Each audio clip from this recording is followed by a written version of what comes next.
Bridgestone tires just rolled into Midas. And if you roll in, we've got an exclusive deal for you. Get $70 back in Bridgestone rebates plus a $50 reward card with paid installation. Shop Bridgestone tires at Midas.com. Aditi मेरी twin sister है।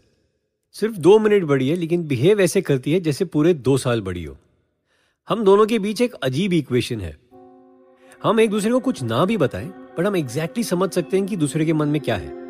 बाकी family के लिए जरा irritating है, specially हमारी माँ के लिए, जिसे पता नहीं क्यों ऐसा लगता है कि हम भाई बहन का आपस का रिश्ता इज स्ट्रॉन्गर देन आवर रिश्ता विद माँ। शायद ये ट्विंस के साथ ही होता है।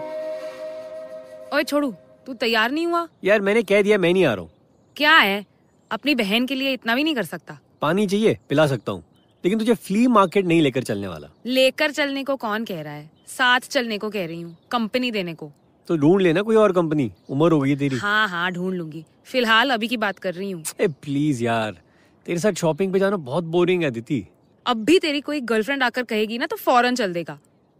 साले जब सच में चली जाऊंगी ना तो ओ बस अब ये वाला राग मत शुरू कर। चल, लेकिन अभी कह रहा हूँ 2 घंटे से ज्यादा नहीं रुकूंगा, सिर्फ 2 घंटे। ओ ले मेरा प्यारा सा छोटा सा स्वीट लिटिल ब्रदर, चल। मुझे एक तो शॉपिंग से ही चिढ़ है, ऊपर से लड़कियों के साथ शॉपिंग मींस जब तक हर एक दुकान पर 2 बार घूम ना ले तब तक डिसाइड ही नहीं कर सकते कि क्या लेना है। और वही हुआ फ्ली मार्केट में। 1 घंटा हो गया था, हम दुकानों के दूसरे राउंड पर थे जब मैंने एक लेमनेड ऑर्डर किया और मैं उसी स्टॉल पर रुक गया। अदिति मैं यही हूँ, तू देख ले, तेरा जब हो जाएगा तो फोन कर देना मुझे, या यहीं आ जाना वापस। हाँ ओके। मैं अपना लेमनेड सिप ही कर रहा था जब मेरी नज़र एक स्टॉल पर गई। उस स्टॉल के राइट कॉर्नर पर एक पेडिस्टल पर एक बहुत ही सुंदर बॉक्स रखा हुआ था। मैं लेमनेड हाथ में लिए उस बॉक्स की तरफ अट्रैक्ट होता हुआ स्टॉल पे पहुंच गया। पास जाकर देखा तो it was a musical box, most beautiful object I have ever seen in my life. Handmade, hand painted, natural colours और करीब 300 साल पुराना जेन्युइन एंटीक पीस। कहना पड़ेगा, you have an excellent taste. मैं मुड़ा और फ्रीज हो गया। मेरे सामने एक गॉर्जियस लुकिंग लड़की खड़ी थी, जिसकी स्माइल किसी डायमंड नेकलेस से भी ज्यादा स्पार्कलिंग थी। हाय, आई एम माया, ये मेरा स्टॉल है। यू नो, इस म्यूजिकल बॉक्स की बहुत इंटरेस्टिंग स्टोरी है। ये चाइनीज है। ये बॉक्स एक चाइनीज औरत का था और वो इसमें अपने लव लेटर्स रखा करती थी जो उसका लवर उसे लिखता था। बॉक्स के पीछे देखो, ये एक छोटा सा स्लाइडिंग कंपार्टमेंट बना है। उसका लवर एक सोल्जर था और वो वॉर के चलते घर से दूर रहता। फिर फाइनली जब वो वापस आया तो उन दोनों के बीच कुछ मिसअंडरस्टैंडिंग हुई। कहते हैं बहुत लोगों का खून बहा एज अ रिजल्ट। लेकिन जब वो औरत मरी तो उसके साथ इस बॉक्स को भी दफन कर दिया गया। तो आप उस चाइनीज औरत की फैमिली को बिलोंग करती हैं? मैंने थोड़े सार्कास्टिकली विद अ स्माइल पूछा और वो हंस दी। You have a naughty sense of humor too. And you have a terrific knack of selling, हाँ? क्या सेल्स पिच दिया है एक ऑर्डिनरी म्यूजिकल बॉक्स के लिए। मोहब्बत और खून का कर्स वाला म्यूजिकल बॉक्स, ब्यूटीफुल। उस मोमेंट में ही मुझे महसूस हुआ कि अदिति ने ऑलरेडी मेरे मन की बात पहचान ली थी। I had fallen in love with Maya as much as with the musical box. और अदिति ऑब्वियसली थोड़ा सा जेलस थी। अदिति पता नहीं क्यों ऑलवेज मेरी गर्लफ्रेंड्स को लेकर थोड़ा सा मीन रहती थी, बहुत पॉजिटिव थी मेरे बारे में, और उसके लिए तो मैं छोटू था। अदिति को यही लगता था कि मैं तो भोला सा बेवकूफ सा बच्चा हूं और कोई लड़की मेरा एडवांटेज ले लेगी। एनीवे, मैं थोड़ा सा एम्बैरेस हो गया माया के सामने अदिति के कमेंट से, और मैंने कवर अप किया।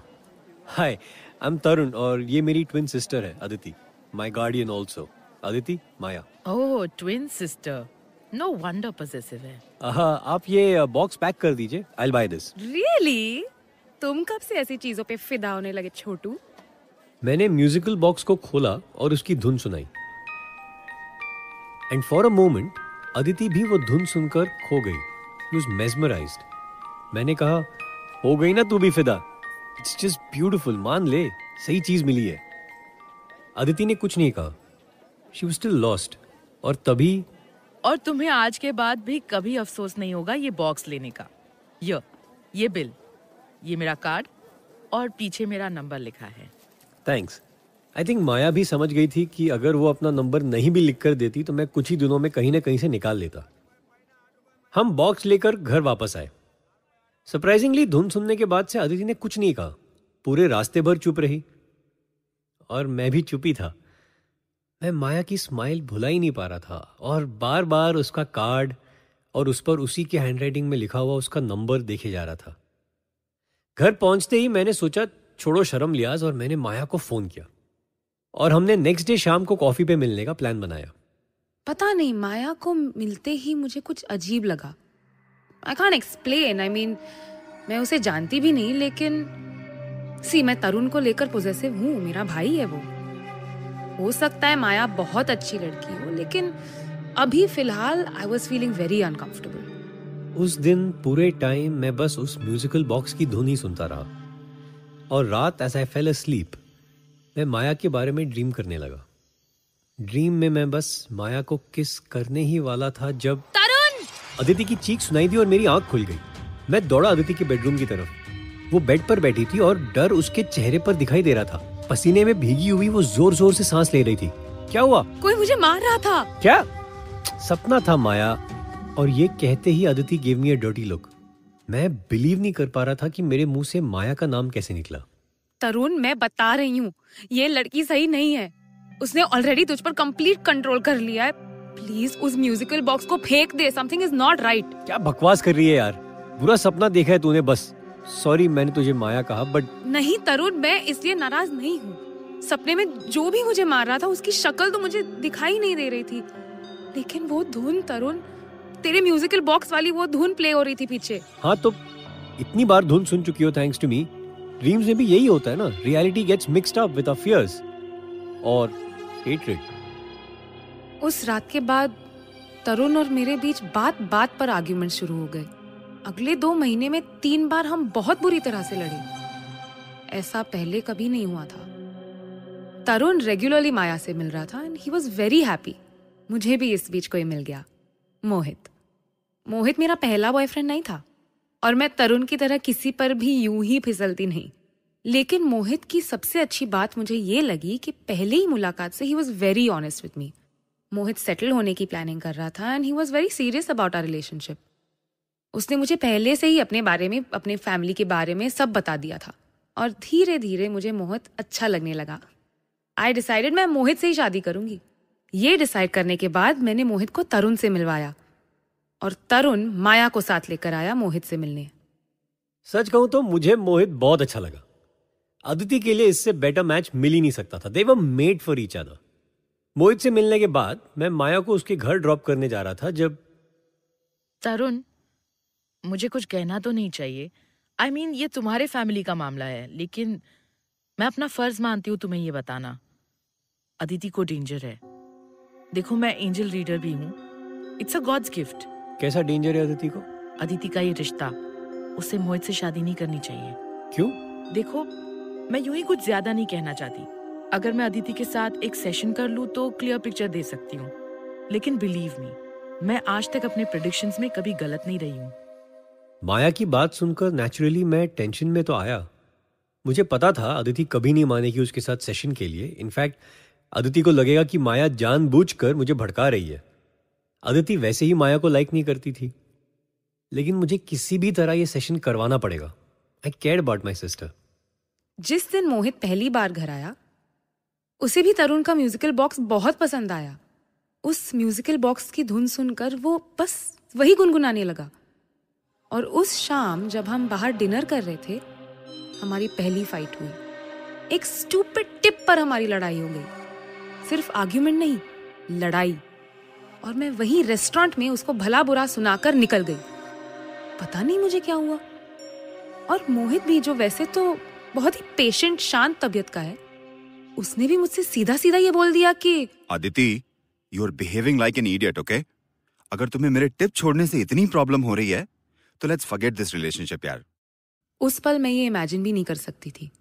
इस सब का रीजन वो म्यूजिकल बॉक्स था। ये मैं आज कह सकती हूँ। एक्चुअली वो म्यूजिकल बॉक्स से ज्यादा इस सब का रीजन माया थी। और ये बात जब मुझे पता चली तो बहुत लेट हो चुका था।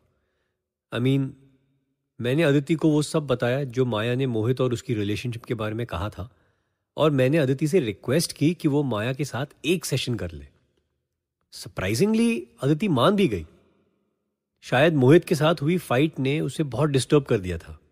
उसी वीक संडे को अदिति और मैं माया के घर पहुंचे।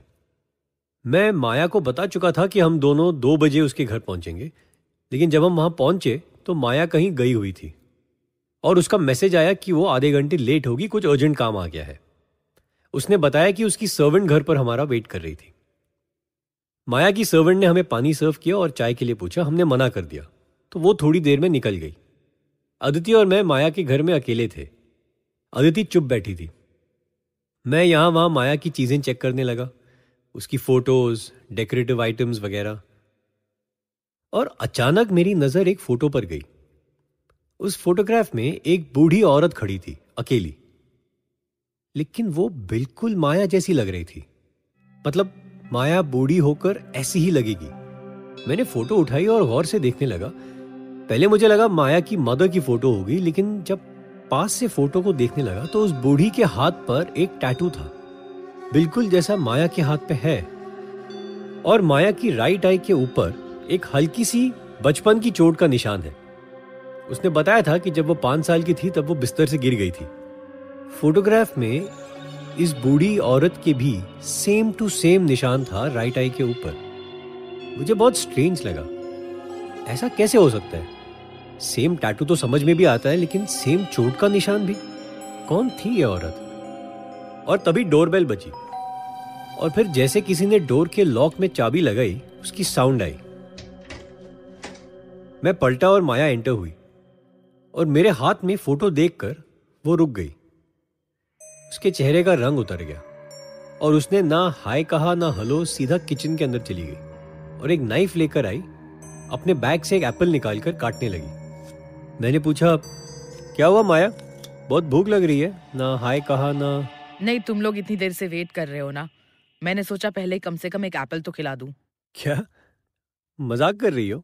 एंड जिस तरह माया ने रिएक्ट किया वो देखकर मैं चौंक गया। मैं मजाक नहीं कर रही, just have the Apple, okay? और उसने एप्पल की एक फांक मेरी तरफ की, इनफैक्ट ऑलमोस्ट मेरे मुंह में घुसाने की कोशिश की। लेकिन उसी मोमेंट सडनली अदिति अपनी जगह से उठी और उसने एप्पल को माया के हाथ से छीनते हुए चिल्लाई, नो तरुण, एप्पल मत खाना। मुझे समझ नहीं आया ये क्या हो रहा था। अदिति और मैं अक्सर एक दूसरे के बारे में एक सिक्स्थ सेंस महसूस करते हैं। खास तौर पर जब कोई डेंजर में होता है तब हम पहले ही रिएक्ट कर लेते हैं। बिल्कुल उसी तरह अदिति का ये रिएक्शन था। जैसे ही अदिति ने माया के हाथ से एप्पल की फांक झपटी, माया मुड़ी और उसने जोर से अदिति को धक्का दिया और अदिति पर अटैक किया विद द नाइफ। मेरी आंखों के सामने माया ने अदिति को उस चाकू से मारा। चाकू पेट में लग जाता, लेकिन अदिति का हाथ बीच में आ गया।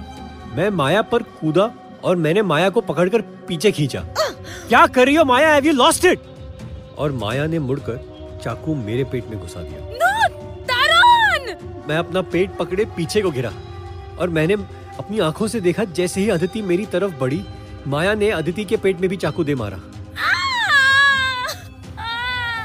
अदिति वहीं गिर गई, रोते रोते।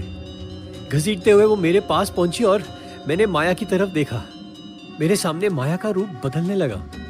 उसके चेहरे पर झुर्रियां आने लगी, उसके बाल सफेद होने लगे। जैसे उस बूढ़ी की लुक थी फोटो में, वैसे ही दिखने लगी माया। और तुम्हें मारकर मुझे अपनी जवानी हमेशा के लिए मिल जाएगी। तुम्हारा खून अपने देवता पर चढ़ाऊंगी और मेरा काम हो जाएगा। मुझे अनमैरिड लेकिन 2 मैच्योर ट्विंस की बलि चाहिए थी और वो मुझे मिल गई।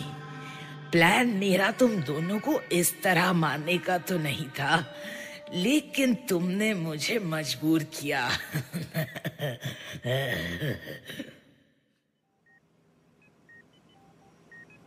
किसी तरह शायद उस शौक में जो हुआ वो देखकर, सुनकर और माया पे जो गुस्सा मुझे आया, उससे मुझ में कहां से क्या शक्ति आई। लेकिन घायल कंडीशन में मैं उठा और मैंने वहीं डाइनिंग टेबल की कुर्सी उठाकर माया को दे मारी। वो बेहोश होकर नीचे गिरी और मैंने एक एम्बुलेंस को फोन किया। हॉस्पिटल तो हम पहुंच गए, लेकिन अदिति बच नहीं पाई। She died. मैं अभी हॉस्पिटल में ही हूं। मुझे बताया गया है जब माया के घर पुलिस पहुंची तब तक वो वहां से भाग चुकी थी। लेकिन अभी कोई मुझे विजिट करने आया है। कौन है?